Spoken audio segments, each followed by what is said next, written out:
Pro Group Management. Workers' comp that works for you.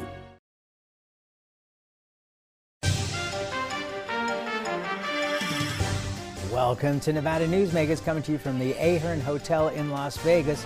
On the broadcast today, an exclusive interview with Governor of the great state of Nevada, Joe Lombardo, for the whole show on an all-new Nevada Newsmakers. Nevada Newsmakers Goes to Washington is brought to you by Pro Group Management, workers' comp that works for you. NV Energy. NV Energy proudly serves Nevada, providing electricity to 2.4 million electric customers.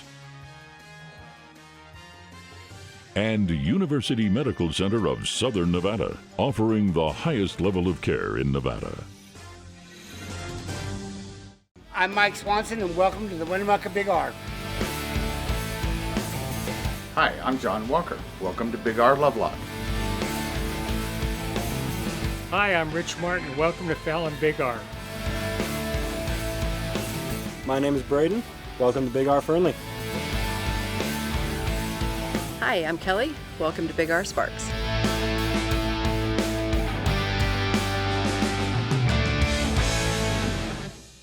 For 50 years, Nevada Heating has been keeping people comfortable in their homes. At Nevada Heating, call the Do It Right guys and get the air conditioning back on today. That's the Nevada Heating way. Why sweat for days on end when Nevada Heating can get your air conditioning fixed today? Call us today and we'll fix it today at 323-5585 or schedule us on our website at nevadaheating.com.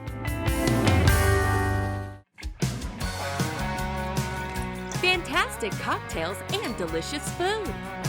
It's a good time to eat. Over 500 hot slots, plus electronic table games. It's a good time to play. Player rewards and big-time jackpots. It's a good time to win. Ooh, your good time's a Tamarack. This is Nevada Newsmakers with host Sam Shad, a no-holds-barred political forum. Now, from the Nevada Newsmakers broadcast headquarters, here is Sam Shad. And back on Nevada Newsmakers, coming to you from the Ahern Hotel in Las Vegas. We are absolutely delighted and pleased to welcome back to the program now Governor Joe Lombardo. Thank you for being here, sir. My pleasure, Sam. My pleasure. Let's start out with some serious stuff. Serious? Yeah, to begin with, this whole Israeli-Gaza situation that is serious. Is awful, as we all know. And Las Vegas, like New York and San Francisco and LA, are all potential targets for retaliation in terms of terrorism. You dealt with this as sheriff. What should we know about the situation? Because I'm sure you and the sheriff have been talking about what preparations you have been making. So obviously I couldn't disclose anything in the threat matrix, you know, the privileged information or classified information, but the conversation is required because you mentioned some significant cities, but I think Las Vegas is inclusive in that list because of the large population of Jews here in the Nevada area. But there's this iconic symbol of Las Vegas within Nevada. We experienced that post 9/11, 1 October is no secret. And then, what we need to do as an organization, as a state, to include local law enforcement, which is LVMPD in Southern Nevada, is be proactive. Quite often we just have some ancillary conversations throughout the year, but in this case, it's a crisis. And they said, well, the problem with Homeland Security and terrorist threats and that whole paradigm is apathy. Well, it hasn't happened in so many years. It probably won't happen here. But that's not the attitude the law enforcement takes, nor the state takes with the resources available to direct to the situation. So we are proactive in that conversation, myself and Kevin McMahill, the sheriff here in Southern Nevada, and ensuring that, and to include Northern Nevada with Darren Balaam, the sheriff up there, and also the rural areas. Nobody is exempt from that threat matrix, and to ensure that you're target hardening places of worship, schools, and any other place that the Jewish community frequents. And I say in particular to the Jewish community because obviously that's where the threat is directed. We see what is occurring in other jurisdictions where you see the protests, which are sometimes not, and sometimes turning violent.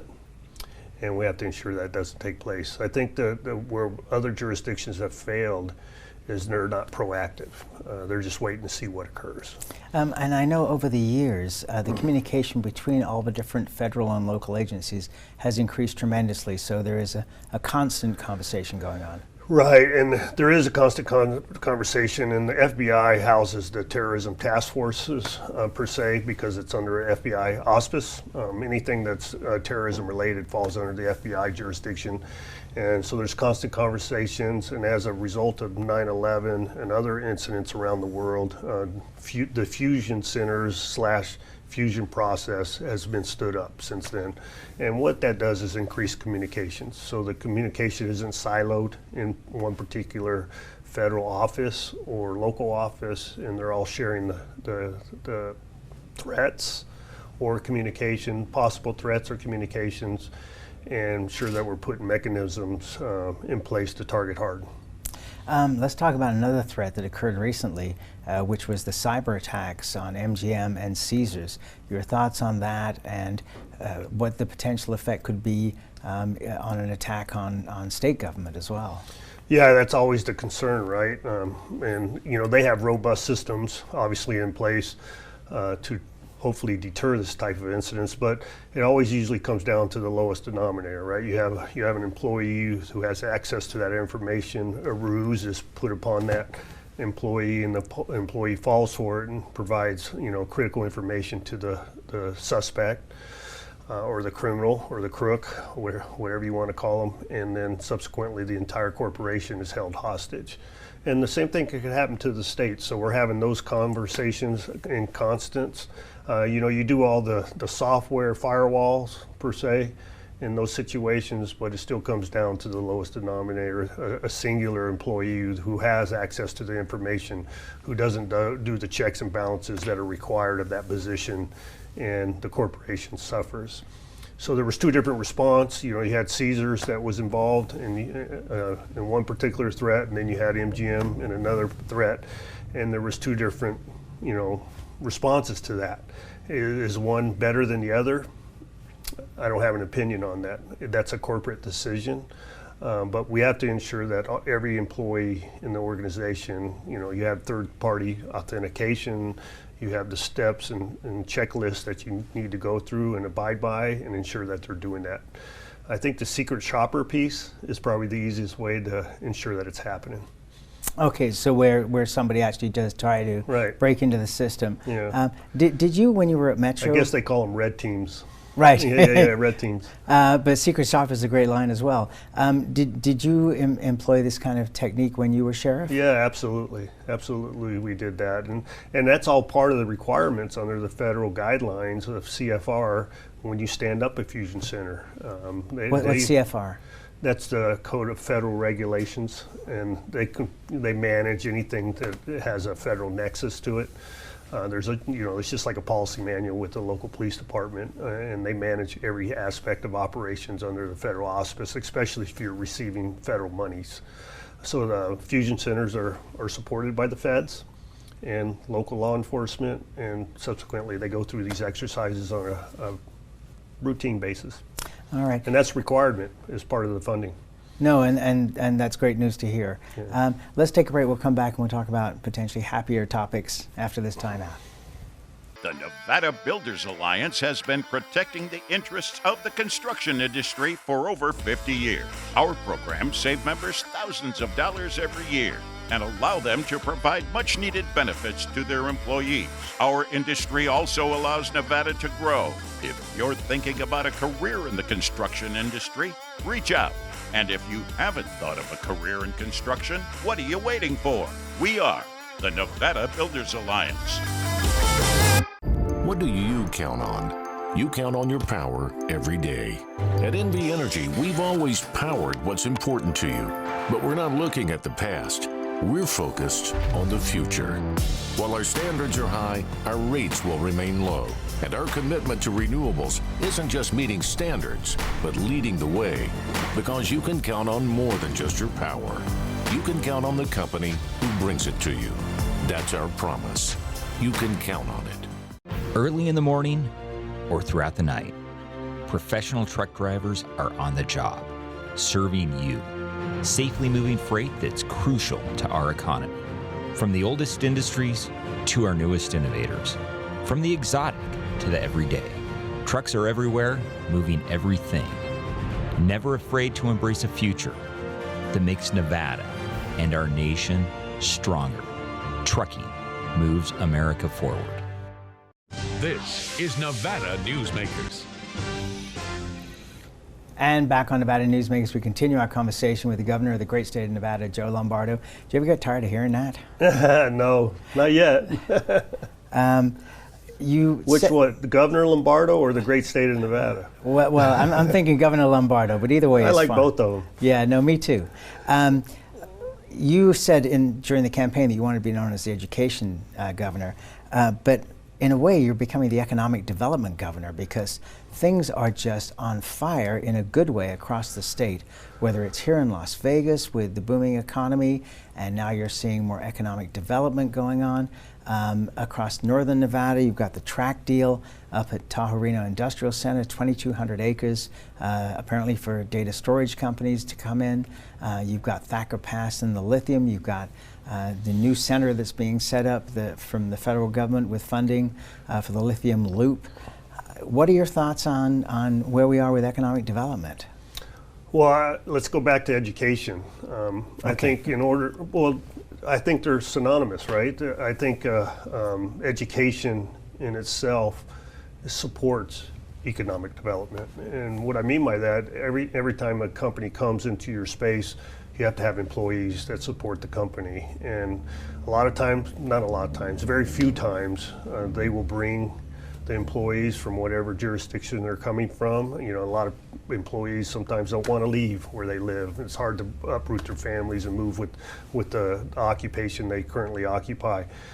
So when they do come up and they lay a foundation and they have an employee requirement, it usually requires an educated employee, you know, and so education is important, one, personally for the individual, for the expansion of their quality of life, and two is to be able to take upon a job that requires some level or a modicum of specialty or training or education, and to occupy that space. So they both work hand in hand. So I think improvement on education improves the economic windows, right? So let's go back to the economy. We are starting to see some needs in that space. So we're expanding on those companies you described to include Tesla and Redwood and Panasonic and everybody else. And then here in southern Nevada in the Apex corridor, there's a huge warehousing district being built out there to increase manufacturing and logistics supply chains. Where are those employees coming from? And then you get into a battle when there is not enough employees associated with that, where you get into a price war. Right. Well, we're going to pay these people more, and so they migrate to this company. So that's all works together as a three-legged stool. So, you know, the education, economic incentives, and actual companies coming into your environment. Well, also the other side of that is that these companies like Tesla, Panasonic, et cetera, and many more are going to UNR and UNLV and saying, okay, these are the kind of employees we're going to need, so how can you help us train those kids? Right. The same way that we had the Mackey School of Mines did the same thing for mining back in the day. You're exactly right, you know, especially in the engineering space currently. But more importantly, the companies are also standing up their own apprenticeship programs in-house, where they can do on-the-job training, prior education before occupying the occupation that they're applying for. So it's all part and parcel together. So it's not even necessarily just at the university level, it's at the community college level, and now we're trying to do the apprenticeship levels even into the high school. environment. What do you make of this topic, which kind of drives me crazy in a way, because as you probably know, the other side of my business beyond doing this show is I have an advertising agency, and I have a lot of clients who are desperate for employees, and yet the unemployment rate itself seems to stay high in the state of Nevada, but everybody's looking for employees. Right, so right now in the current situation in Nevada, we are #1 tied with Texas in job growth. So availability of jobs are out there, help wanted, okay? But we're also last in the nation in percentage of unemployment. And so what do I equate that to? I equate it to the malaise associated with COVID. And what I mean by that is we were one of the last states in the union to get back to opening up our economy. And as a result of that, our unemployment benefits were extended to the last the termination of them was the last in the nation, and rent moratoriums were extended to be the last in the nation when those were lifted. And when an individual doesn't have the responsibility of paying their rent and they have free money come from the government, the attitude is, why am I going to work? All right, especially with people that have child care requirements. So they balance that, they pencil it out, return on investment or the cost of their daily lives. And they said, no, it's an easier benefit for me to stay home versus going to work. Well, that's all coming to its termination. It has come to its termination. So now we're starting to see people enter into the workspace and occupy those job openings, and incrementally, month over month, that percentage is decreasing. So probably since January, we've had probably a 2% decrease in the unemployment numbers. And then eventually we will be in a similar space as the rest of the nation. Childcare, great topic, and your point is well made. I've made it myself on the program, which is why should somebody go and get a job even at $20 an hour when they're paying $18 an hour for childcare, and that's if they only have one kid. Is there anything that you're thinking of that the state can do to help families with this? Well, a lot of times when you say what the state can do, that ends up being supplement, right? And how can the state get involved in that paradigm or that need of an individual to ensure that they can survive on their own? Yeah, we constantly work in that space. We do provide child care benefits through the state, and don't quote me on what the reimbursement model is. I won't know it off the top of my head, and I don't want to give you bad info. But we're keenly aware of those different things. When you talk about rental assistance, you talk about child care, you talk about food assistance, all those are in the constant discussion as part of what the state needs to do and required to do. Okay, so are these things that you're looking at bringing to the next legislative session? I wouldn't say that. Myself, under the governor's top 5 bills that I bring forward, I would say no. What I'm saying is the duly elected legislative representatives, that is on their radar. It was on their radar in the previous session. Some of the details of those bills didn't sit well with me, and they eventually rose to vetoes. Especially when we talk about food for kids in the school environment, the counties are required to support that. And what happened as a result of COVID, the federal government came in and provided that support. And a lot of the legislatures wanted to keep that food program in place where 70% of the food wasn't being consumed.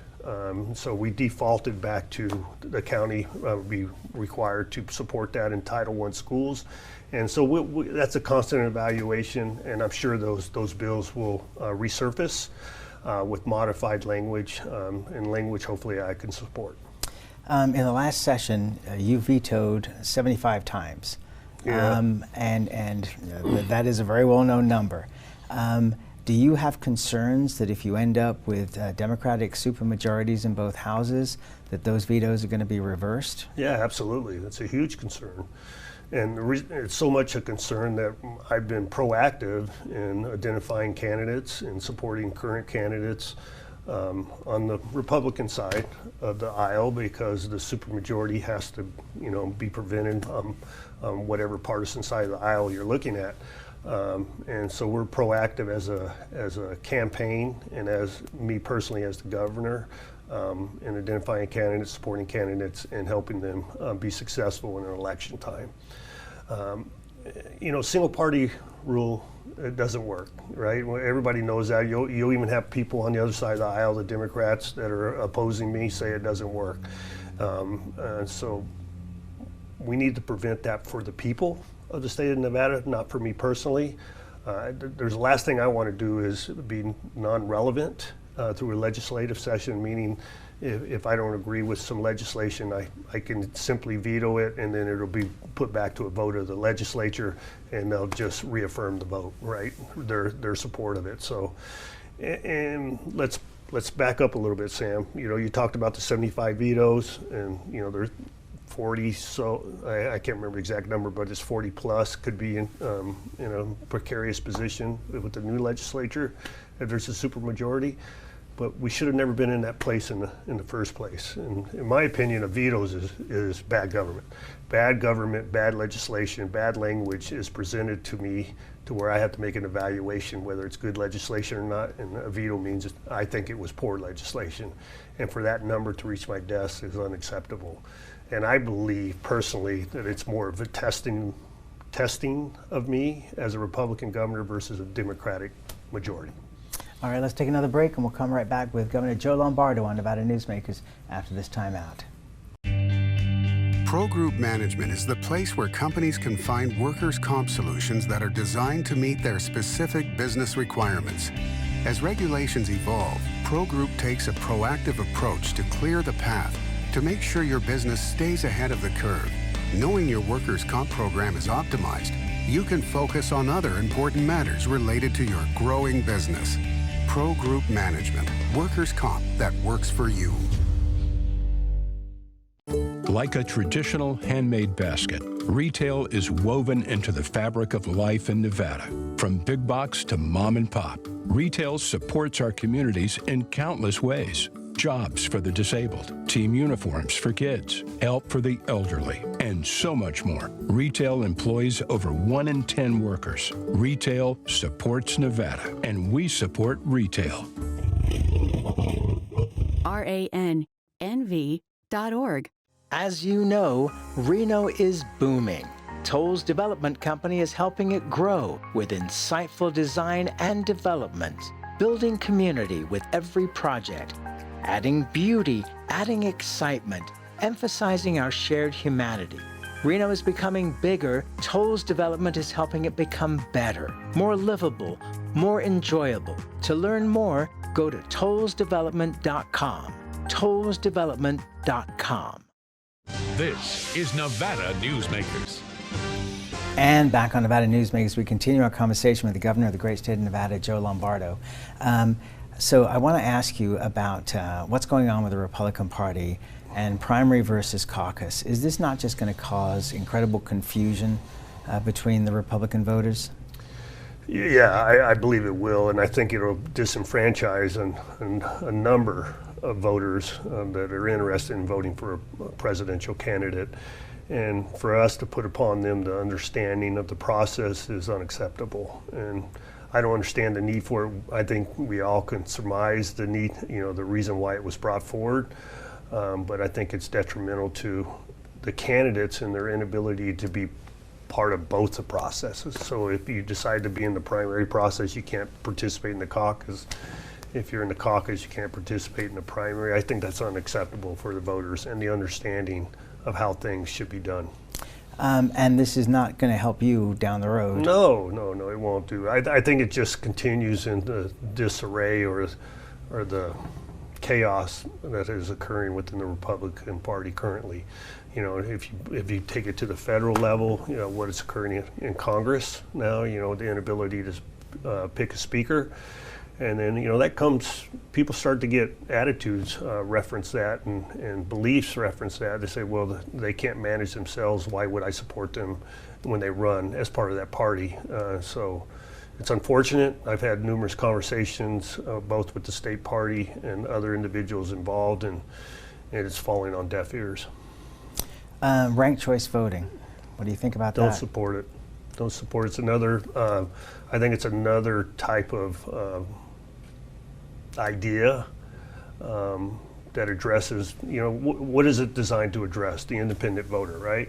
But this ranked choice piece associated with it you know, the top 5 go from the primary to the general, and then they periodically they drop off as the votes come in, and then, you know, the last guy's votes go to who in the rank. So you could have a fringe candidate, you know, use that word, fringe candidate, rise to the top, and the people in the communities in the state of Nevada will suffer as a result of. Yeah, it just seems to me that you know, we have enough trouble getting people to go to the polls, even more trouble getting them to go down ballot Right. to vote, and now we're just adding on another layer of confusion. And if you look at it and be pragmatic about it, how many states currently have a similar situation? And to my knowledge, there's only 2. I believe it's Maine and Alaska, and it hasn't fared well for them. And, you know, and I understand what the people that are supporting the measure are trying to achieve. You know, there's a lot of registered independents in the state of Nevada now, and they are eclipsing the numbers on the Democratic side and the Republican side, and we want their voice heard in the primary. But this proverbial jungle primary doesn't solve anything.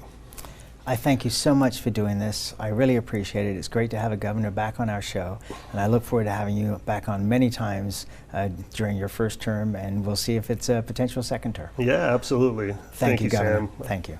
And we'll be right back. Save money and take transit. Did you know you can ride the bus all day for less than what it would cost you for a gallon of gas? Plan your trip now by going to rtcwashoe.com. The casino industry drove Nevada's economy for decades. By the 1990s, however, the state's sole industry was in sharp decline. Many were losing their homes, many were leaving the state. Is Reno on track to be the Detroit of the West? Was an October 2010 Reno Gazette-Journal headline. Nevada knew it was time for a change and a time to diversify. Story County took that lead, took risks, invested tens of millions transforming its desert into a place of opportunity and a future for Nevada families needing something new. That desert now provides thousands of high-paying tech, advanced manufacturing, and energy careers at companies like Tesla, Panasonic, Google, Switch, and Redwood Materials. Story County transformed Northern Nevada forever, and the tide of opportunity has raised all vessels through construction contracts, high-paying careers, and the power of payroll. Tens of millions have been generated in sales and property tax, permits, and other revenues for Reno, Sparks, Washoe County, and for all of Nevada. Enough, in fact, to generate a surplus after public services are provided. And best of all, a sustainable economic climate has been created, enabling our children to stay in Nevada and live prosperous lives in their home state. Story County, improving Northern Nevada one industry at a time.